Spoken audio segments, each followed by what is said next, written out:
জাতির উদ্দেশ্যে ভাষণ দিচ্ছেন প্রধানমন্ত্রী নরেন্দ্র মোদী। সরাসরি নজর রাখব।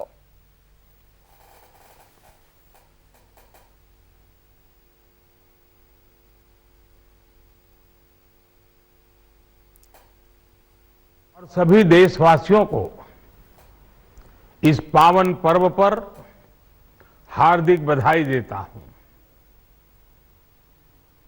ये भी बहुत सुखद है कि 1.5 साल के अंतराल के बाद करतारपुर साहिब कॉरिडोर अब फिर से खुल गया है।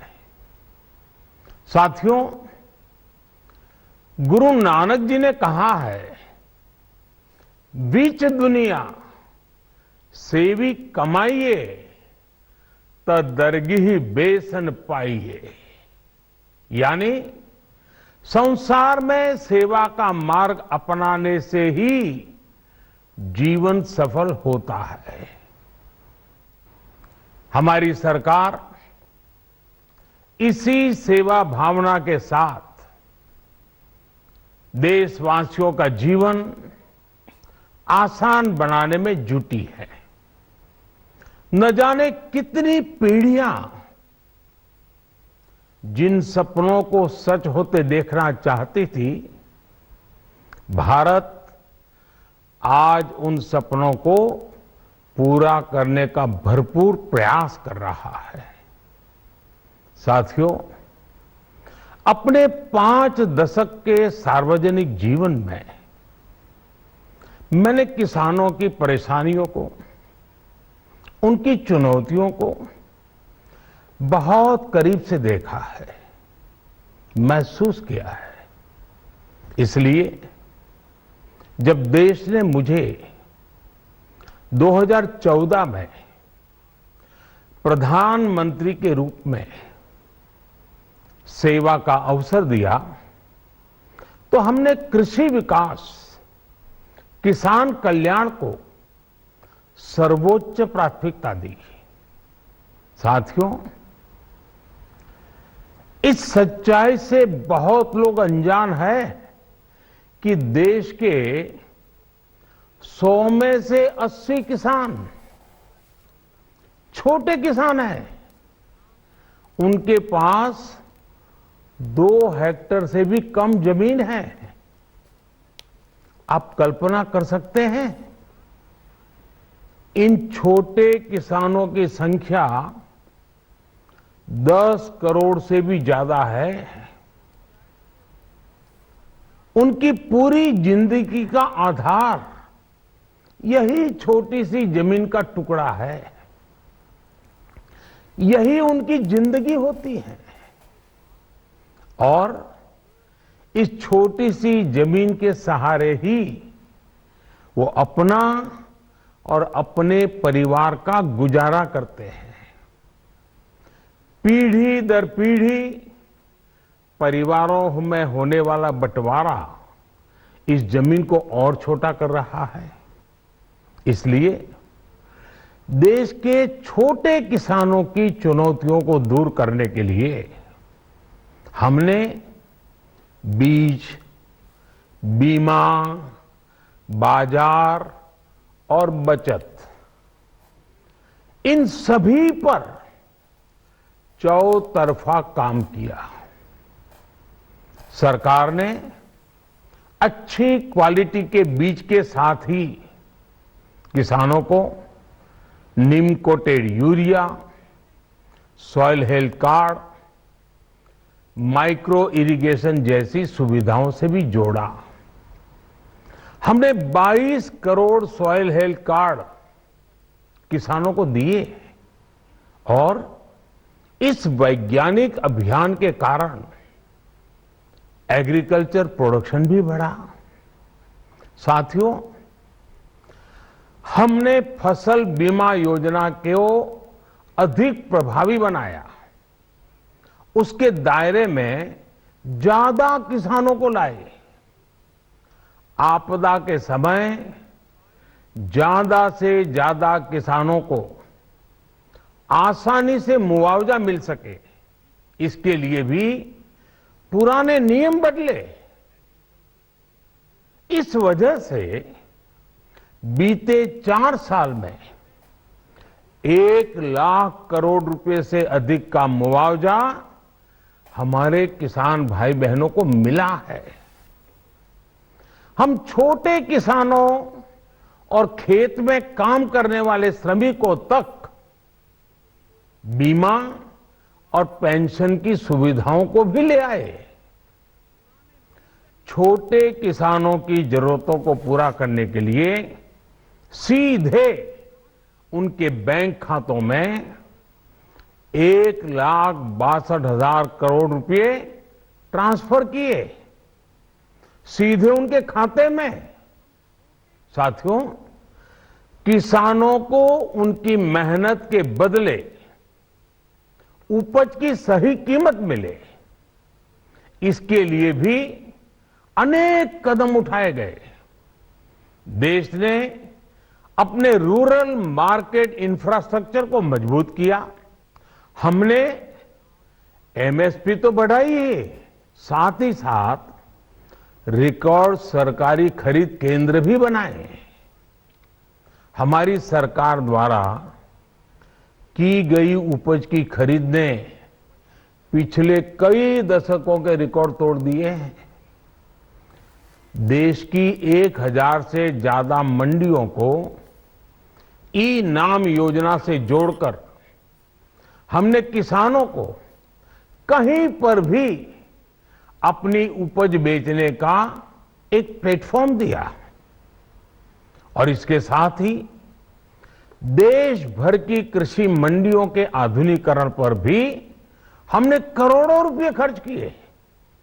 साथियों, आज केंद्र सरकार का कृषि बजट पहले के मुकाबले 5 गुना बढ़ गया है। हर वर्ष 1,25,00,000 करोड़ रुपए से अधिक कृषि पर खर्च किए जा रहे हैं। 1,00,000 करोड़ रुपए के एग्रीकल्चर इंफ्रास्ट्रक्चर फंड के माध्यम से गांव और खेत के नजदीक भंडारण, इसकी व्यवस्था, कृषि उपकरण जैसी अनेक सुविधाओं का विस्तार, ये सारी बातें तेजी से हो रही है।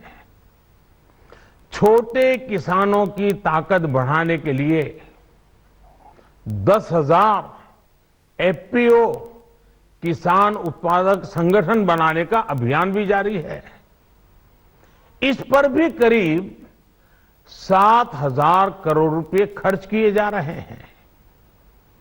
माइक्रो इरिगेशन फंड के आवंटन को भी 2 गुना करके 10,000 करोड़ रुपए कर दिया गया है। हमने क्रॉप लोन भी 2 गुना कर दिया, तो इस वर्ष 16 लाख करोड़ रुपए हो जाएगा। अब पशुपालकों को मछली पालन से जुड़े हमारे किसानों को भी किसान क्रेडिट कार्ड का लाभ मिलना शुरू हो गया है। यानी हमारी सरकार किसानों के हित में हर संभव कदम उठा रही है, लगातार एक के बाद एक नए कदम उठाती जा रही है। किसानों की आर्थिक स्थिति सुधरे, उनकी सामाजिक स्थिति मजबूत हो, इसके लिए पूरी ईमानदारी से काम कर रही है। साथियों, किसानों की स्थिति को सुधारने की इसी महाअभियान में देश में 3 कृषि कानून लाए गए थे। मकसद ये था कि देश के किसानों को, खासकर छोटे किसानों को और ताकत मिले, उन्हें अपनी उपज की सही कीमत और उपज बेचने के लिए ज्यादा से ज्यादा विकल्प मिले। बरसों से ये मांग देश के किसान, देश के कृषि विशेषज्ञ, देश के कृषि अर्थशास्त्री, देश के किसान संगठन लगातार कर रहे थे। पहले भी कई सरकारों ने इस पर मंथन भी किया था। इस बार भी संसद में चर्चा हुई, मंथन हुआ और ये कानून लाए गए। देश के कोने कोने में कोटि कोटि किसानों ने, अनेक किसान, देश के किसान संगठन लगातार कर रहे थे। पहले भी कई सरकारों ने इस पर मंथन भी किया था। इस बार भी संसद में चर्चा हुई, मंथन हुआ और ये कानून लाए गए। देश के कोने कोने में कोटि कोटि किसानों ने, अनेक किसान संगठनों ने इसका स्वागत किया, समर्थन किया। मैं आज उन सभी का बहुत बहुत आभारी हूं, धन्यवाद करना चाहता हूं। साथियों, हमारी सरकार किसानों के कल्याण के लिए, खासकर छोटे किसानों के कल्याण के लिए, देश के कृषि जगत के हित में, देश के हित में, गांव गरीब के उज्जवल भविष्य के लिए पूरी सत्यनिष्ठा से, किसानों के प्रति पूर्ण समर्पण भाव से, नेक नियत से ये कानून लेकर आई थी। लेकिन इतनी पवित्र बात, पूर्ण रूप से शुद्ध किसानों के हित की बात, हम अपने प्रयासों के बावजूद कुछ किसानों को समझा नहीं पाए। भले ही किसानों का एक वर्ग ही विरोध कर रहा था, लेकिन फिर भी यह हमारे लिए महत्वपूर्ण था। कृषि अर्थशास्त्रियों ने, वैज्ञानिकों ने, प्रगतिशील किसानों ने भी उन्हें कृषि कानूनों के महत्व को समझाने का भरपूर प्रयास भी किया। हम पूरी विनम्रता से, खुले मन से उन्हें समझाते रहे। अनेक माध्यमों से व्यक्तिगत और सामूहिक बातचीत भी लगातार होती रही। हमने किसानों की बातों को, उनके तर्क को समझने में भी कोई कोर कसर बाकी नहीं छोड़ी। कानून के जिन प्रावधानों पर उन्हें ऐतराज था, सरकार उन्हें बदलने के लिए भी तैयार हो गई। 2 साल तक हमने इन कानूनों को सस्पेंड करने का भी प्रस्ताव दिया। इसी दौरान ये विषय माननीय सर्वोच्च न्यायालय के पास भी चला गया। ये सारी बातें देश के सामने है, इसलिए मैं इनके अधिक विस्तार में नहीं जाऊंगा। साथियों, मैं आज देशवासियों से क्षमा मांगते हुए सच्चे मन से और पवित्र हृदय से कहना चाहता हूं कि शायद हमारी तपस्या में ही कोई कमी रही होगी, जिसके कारण दिए के प्रकाश जैसा सत्य कुछ किसान भाइयों को हम समझा नहीं पाए।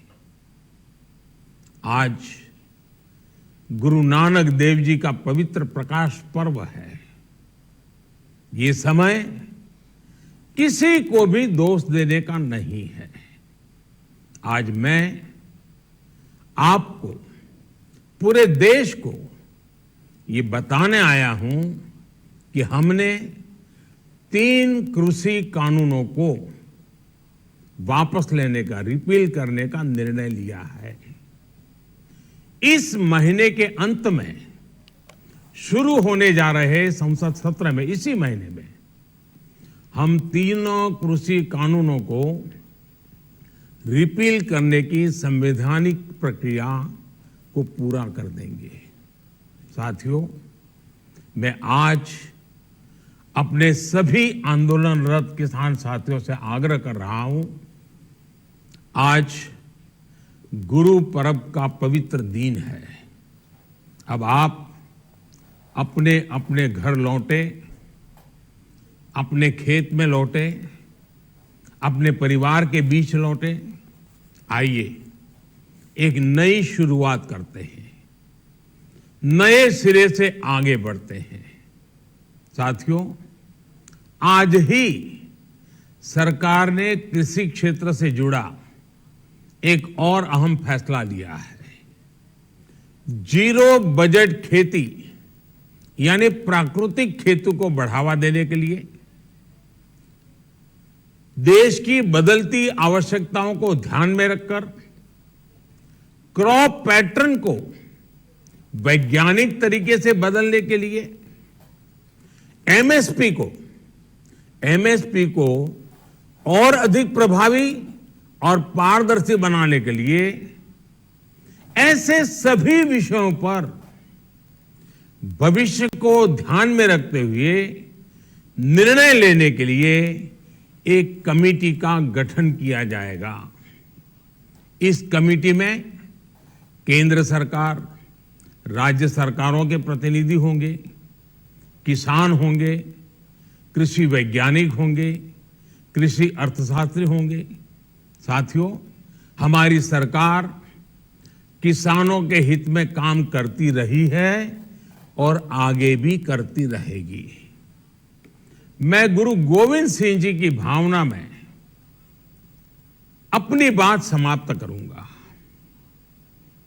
देहि शिवावर मोहे इहे, शुभ कर्मन ते कबहू न टरो। हे देवी, मुझे ये वर दीजिए कि मैं शुभ कर्म करने से कभी पीछे ना हटूं। जो किया किसानों के लिए किया, जो कर रहा हूं देश के लिए कर रहा हूं। आप सभी के आशीर्वाद से मैंने मेहनत में पहले भी कोई कमी नहीं की थी। आज मैं आपको विश्वास दिलाता हूं कि अब और ज्यादा मेहनत करूंगा ताकि आपके सपने साकार हो सके, देश के सपने साकार हो सके। आपका बहुत बहुत धन्यवाद। नमस्कार। এই মুহূর্তে সবচেয়ে গুরুত্বপূর্ণ খবর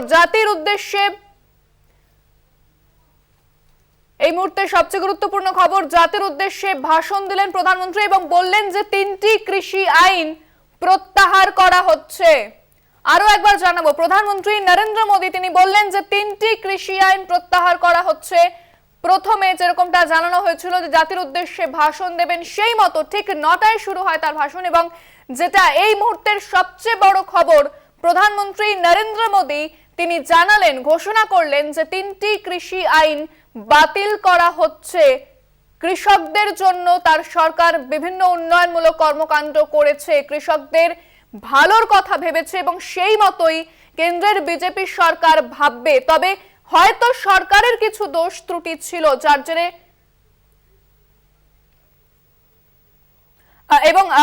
সরকারের কিছু ত্রুটি ছিল তার জেরে একাংশের কৃষককে তিনি বোঝাতে পারেননি এবং এই কৃষি আইনের জন্য দেশের কৃষকদের কাছে ক্ষমাও চাইলেন প্রধানমন্ত্রী নরেন্দ্র মোদী। আমরা এই বিষয়ে বিস্তারিত কথা বলবো। আমাদের সঙ্গে রয়েছেন আমাদের মুখ্য উপদেষ্টা সম্পাদক জয়ন্ত ঘোষাল। জয়ন্ত দা, আজকের বড় খবর যেখানে 3টি কৃষি আইন প্রত্যাহার অর্থাৎ বাতিলের ঘোষণা করলেন প্রধানমন্ত্রী নরেন্দ্র মোদী। কোথাও কি চাপের প্রভাব, কোথাও কি নির্বাচনের প্রভাব, কি বলবেন? না দেখো ইন্দ্রাণী, এটা বোধহয় নরেন্দ্র মোদী প্রধানমন্ত্রী হওয়ার পর, মানে 2014 সালে তিনি প্রধানমন্ত্রী হয়েছেন, 2021 অতিবাহিত 7 বছরের মধ্যে এই রকম রোল ব্যাক, এইভাবে পিছু হটার দৃষ্টান্ত অন্তত নরেন্দ্র মোদীর ক্ষেত্রে কখনো আমি দেখিনি, মানে আমরা কেউই দেখিনি। কেননা নরেন্দ্র মোদী সম্পর্কে একবার ভেঙ্কাইয়া নাইডু বলেছিলেন যে he is no roll back prime minister, অর্থাৎ উনি রোল ব্যাক করেন না। এবং কৃষক বিলের ক্ষেত্রে তো বারবার বলা হয়েছে যে কৃষি বিল কোনো মতেই প্রত্যাহার হবে না। 3টে বিল, এবং এই বিল প্রত্যাহারের মানে দেশের উন্নয়ন মানে স্তব্ধ হয়ে যাবে, এই বিল প্রত্যাহার করা মানে আমাদের দেশ মানে যে উন্নয়নের পথে যে এগোতে চাইছে নরেন্দ্র মোদী সে পথ থেকে বিপথগামী হবে।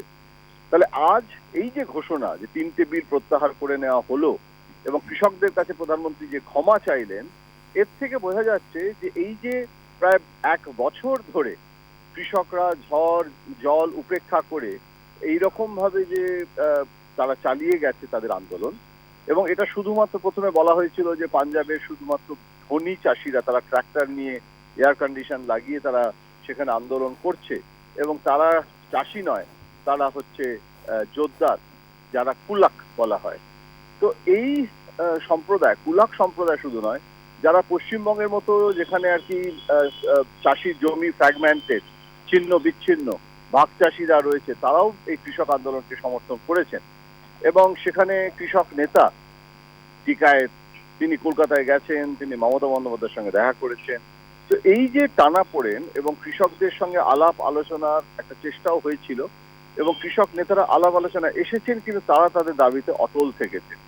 তো আজকে যেভাবে এই যে মানে আর কি পিছিয়ে আসা, আমি মনে করি এটা ভালো। এই জন্য গণতন্ত্রে কিন্তু পিছিয়ে আসা মানে সবসময় কিন্তু সেটা অপমানজনক নয়। আমার মনে আছে যখন প্রেস বিল হয়েছিল এবং গোটা দেশ যখন উত্তাল হয়ে গেছিল, তখন রাজীব গান্ধী কিন্তু লোকসভায় এসে তিনি প্রেস বিলটা প্রত্যাহার করে নিয়েছিলেন। আরো আগেই করতে পারতেন নরেন্দ্র মোদী, কিন্তু সেক্ষেত্রে আরো একটা বিষয় জানতে চাইবো যে পাঞ্জাব নির্বাচন যেরকমটা আপনি বলছেন এবং বেশিরভাগ কৃষকরা এই প্রতিবাদে সামিল হয়েছে যারা পাঞ্জাব থেকে, এবং গুরু নানকের জন্মজয়ন্তীকেও প্রধানমন্ত্রী আজকের দিনটিকেই দেখেছেন যেখানে আজকের দিনেই ঘোষণা করেছেন যে 3টি কৃষি আইন বাতিল করা। সেক্ষেত্রে এই দিনটিকেও রাজনৈতিক ভাবে দেখা হচ্ছে, কি বলবেন? নিশ্চয়ই, তার কারণটা হচ্ছে যে আজকে গুরু নানকের জন্মদিন এবং পাঞ্জাবের নির্বাচন আসছে এবং কদিন আগেই কাটতারপুরে শিখ ধর্মাবলম্বীদের পাকিস্তানে যাওয়ার ব্যাপারেও কিন্তু অমিত শাহর মতো কট্টরবাদী পাকিস্তান বিরোধী বলে পরিচিত নেতা তিনি স্বরাষ্ট্রমন্ত্রী হিসেবে সেটাও ওপেন আপ করেছেন। এবং ওপেন আপ করতে গেলে তো পাকিস্তানের সঙ্গে কথা বলেই করতে হবে, পাকিস্তানের সাথে কথা না বলে তো এখান থেকে পাঠিয়ে দেওয়া যায় না। তার মানে মনে হচ্ছে একেবারে জয়ন্তদা, আপাতত ধন্যবাদ জানাবো আপনাকে। আমাদের সঙ্গে ছিলেন আমাদের মুখ্য উপদেষ্টা সম্পাদক জয়ন্ত ঘোষাল। আমরা বিষয়ে কথা বলবো। আমাদের সঙ্গে ফোনে রয়েছেন তৃণমূল সাংসদ সৌগত রায়। স্বাগত জানাবো আপনাকে। এত দিন ধরে যে দীর্ঘ প্রতিবাদ বিক্ষোভ চলছিল কৃষকদের, তাদের যে দাবি ছিল, আজকে প্রধানমন্ত্রী তিনি ঘোষণা করলেন যে 3টি কৃষি আইন প্রত্যাহার করা হচ্ছে, কি বলবেন? এটা গণতন্ত্রের বিরাট জয়, কৃষকদের বিরাট জয়। কৃষকরা মরণপণ লড়াই করছিলেন দিল্লির সীমানায়, একটানা 1 বছর অবস্থান করছিলেন, বহু কৃষক মারা গিয়েছেন। এই আন্দোলন করতে গিয়ে উত্তরপ্রদেশের লক্ষিমপুর খেরিতে বিজেপি মন্ত্রীর ছেলে 4 জন কৃষককে পিষে মেরে দিয়েছে। তা সত্ত্বেও তারা আন্দোলন করে গিয়েছেন। আমি কৃষকদের অভিনন্দন জানাচ্ছি। আর প্রধানমন্ত্রী লোকসভার অধিবেশনের আগে একটু নত হলেন কৃষকদের দাবির কাছে, এটা আনন্দের। উনি বুঝতে পেরেছিলেন দেয়ালের লেখা, নইলে নিয়ে সংসদে ঝড় উঠবে এবং সারা দেশে ওর বিরুদ্ধে হাওয়া উঠবে। সুতরাং যা হয়েছে ভালোই হয়েছে। কৃষক বিরোধী আইন আর করা উচিত না, এটা আশা করি মোদী বুঝবেন। আরো একটা বিষয় জানতে চাইবো যে তৃণমূল প্রথম থেকে কৃষকদের পাশে দাঁড়িয়েছে এবং কৃষকদের সমস্ত দাবি দাবা শুনেছে। সেক্ষেত্রে কি বলবেন যে এই 3টি কৃষি আইন প্রত্যাহার কোথাও না কোথাও সম্মিলিত নৈতিক জয় আপনাদের, কি বলবেন? নিশ্চয়ই, এ তো বিরোধীদের, আমি তো বলছি প্রথমত কৃষকদের জয়, তার কারণ ওরাই একটানা আন্দোলন করেছে। দ্বিতীয়ত সব বিরোধী শক্তিরাই দাঁড়িয়েছিলেন, তৃণমূল তো দাঁড়িয়েই ছিল, আমাদের নেত্রী মমতা ব্যানার্জি ওদের দাবিতে সমর্থন জানিয়েছিলেন, আমরাও ওদের ওখানে আন্দোলনের জায়গায় বারবার গিয়েছি। সুতরাং সবাই মিলে খুবই আনন্দ করার মতো এটা বিষয়। একেবারে অনেক ধন্যবাদ। আমাদের সঙ্গে কথা বলছিলেন তৃণমূল সাংসদ সৌগত রায়। খবরের দিকে নজর রেখেছি, 3টি কৃষি আইন প্রত্যাহার, দীর্ঘদিনের যে প্রতিবাদ বিক্ষোভ কৃষকদের এবং কৃষকরা যে দীর্ঘদিন ধরে প্রতিবাদ বিক্ষোভ চালাচ্ছিল, তাদের যে দাবি ছিল 3টে কৃষি আইন প্রত্যাহার করতে হবে, বারবার একইভাবে তারা দাবি জানাচ্ছিল। সরকারের সঙ্গে কথা হয়েছিল, কৃষকদের আলোচনা হয়েছিল, একাধিক আলোচনা হয়েছিল, কোনো আলোচনাতেই কোনো সমাধান বেরোয়নি, কোনো আলোচনা ফলপ্রসূ হয়নি। সেক্ষেত্রে প্রধানমন্ত্রী নরেন্দ্র মোদীর বিরুদ্ধে যে কৃষক বিরোধী হাওয়া উঠেছিল, কৃষকরা যেভাবে প্রতিবাদ বিক্ষোভ জানাচ্ছিল, তাতে কি চাপে পড়ল সরকার? তবে কি পিছু হটলেন অবশেষে প্রধানমন্ত্রী নরেন্দ্র মোদী এবং 3টি কৃষি আইন তিনি প্রত্যাহার করলেন? গুরু নানকের জন্মদিনে 3 বিতর্কিত কৃষি আইন প্রত্যাহারের ঘোষণা করলেন প্রধানমন্ত্রী নরেন্দ্র মোদী। কৃষকদের চাপের কাছে নতি স্বীকার কেন্দ্র সরকারের। শেষ পর্যন্ত কৃষি আইন প্রত্যাহার করল কেন্দ্র। প্রায় গত 1 বছর ধরে এই আইন নিয়ে আন্দোলন চালাচ্ছে কৃষকরা বিভিন্ন জায়গায়। পাঞ্জাব, উত্তরপ্রদেশের মতো রাজ্যে প্রতিবাদ বিক্ষোভ চলছে কৃষকদের বিভিন্ন সীমান্তে, এবং প্রধানমন্ত্রী নরেন্দ্র মোদী তিনি ঘোষণা করলেন কৃষি আইন প্রত্যাহারের।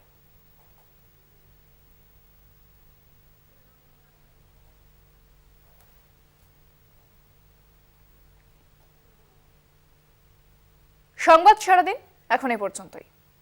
দেখছেন কলকাতা টিভি, রাত 3, 7 দিন।